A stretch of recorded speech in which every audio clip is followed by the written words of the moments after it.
Cinema থেকে সরে আসার সিদ্ধান্ত নিয়েছে পড়শি। একটি রিয়েলিটি শোয়ের মাধ্যমে গান গেয়ে সর্বমহলে পরিচিতি লাভ করেন সাবরিনা পড়শি। এরপর একে একে দর্শকদের উপহার দিয়েছেন অনেক সুপারহিট গান। দেখতে দেখতে গানে গানে পেরিয়ে গেছে তার ১৬ বছর। বর্তমানে স্টেজ শো ও নতুন নতুন গান নিয়ে বেশ ব্যস্ততা তার। এদিকে গানের পাশাপাশি অভিনয়ও দেখা যায় পড়শিকে। কাজ করেছেন বেশ কিছু নাটকে। শুধু তাই নয়, শাকিব খানের সঙ্গে তাকে দেখা গিয়েছে বড় পর্দাতেও। সিনেমায় আবার কবে দেখা যাবে এমন প্রশ্নের জবাবে সম্প্রতি একটি গণমাধ্যমকে বলেন, সিনেমায় আমি অভিনয় করেছি বিষয়টি কিন্তু তা নয়।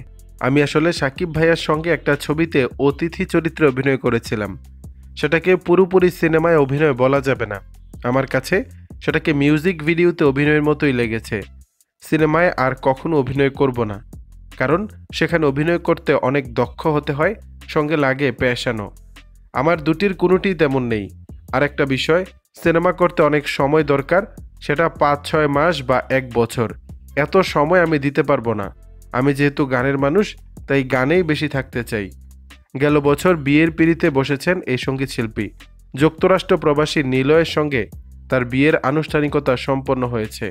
বিয়ের ১ বছর পর রোববার ১২ই জানুয়ারি সোশ্যাল মিডিয়া ফেসবুক ভেরিফাইড পেজে এক পোস্টে বিয়ের বিষয়টি নিশ্চিত করেন পড়শি। দর্শক, বিষয়টি নিয়ে আপনাদের মতামত জানাবেন নিচের কমেন্ট বক্সে।